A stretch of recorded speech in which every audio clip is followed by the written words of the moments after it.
Hola, buenas tardes a todos y todas.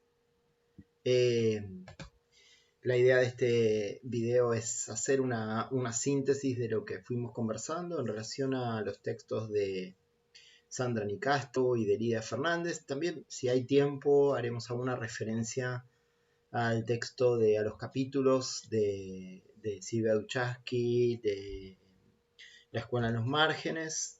Pero fundamentalmente quería centrarme en las dos primeras autoras, que es las que más trabajamos, para que quedaran como una referencia también para la tarea que tienen que hacer en el parcial. Lo primero que habíamos comentado de estas autoras y que me parece que hay que tener en cuenta a la hora de abordarlas y de leerlas, así como también de otras, es que su perspectiva de análisis de las instituciones educativas, de los procesos institucionales y grupales, tienen que ver con la perspectiva del psicoanálisis. Es decir, que parten de la teoría psicoanalítica y ciertas herramientas de la teoría psicoanalítica para comprender los fenómenos vinculares que se producen al interior de las instituciones y al interior de los grupos. ¿Cuáles serían esos elementos? Uno podría decir, bueno, ¿cuáles serían esos elementos del psicoanálisis? Yo diría, en primer lugar, la cuestión precisamente que hace a lo inconsciente, es decir, que hay una serie de procesos, para decirlo mal y pronto, digamos, ¿no? Es decir, que hay una serie de procesos que ocurren tanto a nivel, uno podría decir, del psiquismo individual, como para estas autoras a nivel de los procesos grupales e institucionales, de los cuales los sujetos no son conscientes. Es decir, ahí hay un tema que ya lo habíamos conversado entre homologar el psiquismo individual a los procesos grupales. Pero de alguna forma podemos entender esto. Es decir, que hay procesos que no están a la vista, que no son posibles de acceder por parte de los sujetos y que se están dando, digamos, tanto a nivel del psiquismo individual como de los procesos colectivos. Habíamos dado en algún encuentro que habíamos tenido, habíamos dado como ejemplo, pensándolo desde el punto de vista del psiquismo individual, habíamos dado el ejemplo de un recital. Cuando una persona está en un recital, va a ver a un grupo que le gusta, a un cantante, a un músico, a una cantante, lo que sea, está junto con otros, junto con otras, en otras personas, está cantando, baila las canciones y de alguna manera lo que ahí se produce es un lazo. Generalmente uno se siente hermanado con las personas que tiene alrededor, es decir, siente que las conoce desde hace un montón de tiempo, que son iguales a uno, que comparte un montón de cosas con esas personas. Bueno, ese sentimiento de hermandad es un sentimiento que se produce a partir de mecanismos inconscientes. No es que el sujeto se propone sentir eso, sino que sentimos eso por estar en esa situación. Bueno, ese proceso que tiene que ver con procesos identificatorios, que Freud trabaja en psicología de las masas y análisis del yo, son derivados de procesos que se dan a nivel inconsciente. No vamos a entrar en cuáles son esos procesos, pero sí entender eso. Entonces, cuando estas autoras están mirando la dinámica institucional o grupal, van a decir, bueno, hay elementos, hay un plano de la realidad que está operando, pero de la cual los sujetos no son plenamente conscientes. Dijimos, la cultura institucional, el imaginario institucional, el núcleo dramático, la idea de que hay una escena subyacente, una serie de un sentido subyacente al sentido explícito de la institución, que de alguna manera condiciona también el hacer institucional. Entonces, una primera cuestión tiene que ver entonces con estos procesos, lo latente, lo imaginario, la cultura institucional, el núcleo dramático, es decir, procesos que están latentes, que no son manifiestos, que de alguna manera son dichos, pero que los sujetos no son conscientes o no son plenamente conscientes de que de alguna manera están viviendo esa cultura o que de alguna manera la recrean en la medida en que van haciendo cosas. Entonces es un común substrato. Uno no podría decir que está reprimido, pero sí que no es plenamente visible al hacer cotidiano. ¿Cuál es el problema de ese substrato? En realidad en sí mismo no tiene ningún problema porque, digamos, en todo hacer institucional vamos a encontrar ese substrato. El punto es, en tal caso, cuando ese substrato produce algún tipo de malestar, produce conflicto, produce sentimientos de angustia, de depresión, de la verdad que a esta institución no tengo ganas de ir, se pierde motivación respecto de la tarea, existe un sufrimiento psíquico a la hora de hacer la tarea, no se le encuentra el rumbo, etc. El problema de lo imaginario no es en tanto imaginario, sino cuando obstaculiza el obstáculo, cuando produce un obstáculo, cuando obstaculiza el trabajo con otros, cuando dificulta el trabajo con otros, cuando dificulta la tarea. Ese es el punto. No es que lo imaginario sea malo en sí mismo, para nada. Bien, primera cuestión. Segunda, para el psicoanálisis la historia es muy importante. Es decir, así como la infancia para el psicoanálisis es central porque de alguna manera en la infancia se configuran los lazos primarios, se establece, uno viene al mundo y de alguna manera queda inscripto el lugar al cual uno viene, ¿no? A ese grupo familiar, sea cual sea ese grupo, como esté configurado, uno viene a ese grupo, es alojado en un determinado lugar, es inscrito y significado de una determinada manera. Entonces, ese momento inaugural es un momento central. Entonces, dentro de la historia de un sujeto o de la historia de una institución, ese momento original, ese momento fundacional, es un momento central. Eso es lo que de alguna manera Sandra Nicastro está poniendo de manifiesto. Cuando ella habla de la historia institucional, del mandato institucional, de ese mandato histórico, está hablando de eso. Cuando se produce la fundación de una institución, bueno, eso de alguna manera marca esa institución respecto de su razón de ser, de cómo tiene que hacer las cosas, de por qué está en el mundo, de cuáles son sus objetivos, de cuáles son sus ideales, de cuáles son qué es lo que tiene que lograr, qué es lo que tiene que conseguir.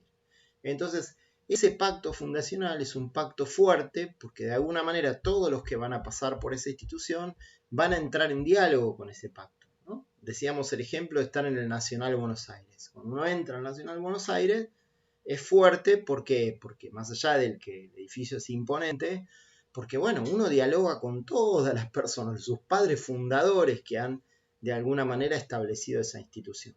Entonces, ese pacto fundacional es fuerte y de alguna manera marca a todos los que transitan por esa institución. El punto es que, bueno, a veces, dado que las condiciones se modifican, que los tiempos cambian, que las generaciones pasan, entonces hay que revisar, hay que volver hacia atrás y hay que mirar ese pacto y volver a formularlo. Bueno, eso es un proceso complejo, ¿no? A veces lo que decíamos, el peso de los muertos, a veces el peso de los muertos, el peso de los padres fundadores, es tan fuerte, tan intenso, que las instituciones no logran de alguna manera revitalizarse, modificarse y plantearse otros logros, otros objetivos, otras mediaciones. Entonces, del lado del pacto, uno podría decir, está lo instituido para Sandra Nicastro. Del lado de la posibilidad de reelaborar ese pacto, va a estar lo instituyente, digamos, esa tensión que hay en las instituciones entre seguir repitiendo lo que se viene haciendo, seguir cumpliendo el mandato de ese padre fundador, que de alguna manera, fíjense la palabra padre, ¿no? Oficia esa fundación, oficia de padre, de cómo el respeto, la autoridad, todo lo que deriva de ahí, o de alguna manera traicionarlo, matarlo, decíamos simbólicamente, ¿no? Decir, bueno, darle otro lugar sería, darle un lugar que de alguna manera nos permita o permita a quienes están en la institución iniciar otro derrotero. Entonces, lo central en el texto de Sandra Nicastro es esto, es las instituciones que cuando de alguna manera en su devenir tienen que dialogar con esa historia. La historia no es una cronología, la historia es la significación del pasado en el presente. Para no todas las instituciones el pasado es un problema o es un peso.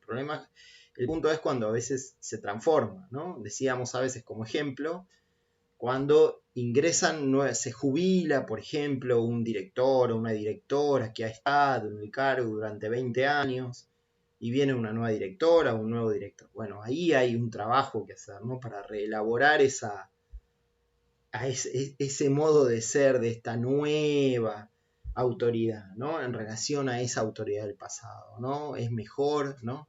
Se idealiza el pasado y esta persona aparece como desinvestida o no, o bueno, esa cuenta que se tiene que dar entre pasado y presente hay que tenerla de alguna manera en la mente, hay que atender a esa cuenta, digamos, es lo que nos está planteando Sandra Nicastro, ¿no? Entre pasado y presente. Bien, pasamos al texto de Lidia Fernández y volvemos a mencionar la perspectiva psicoanalítica, ¿no?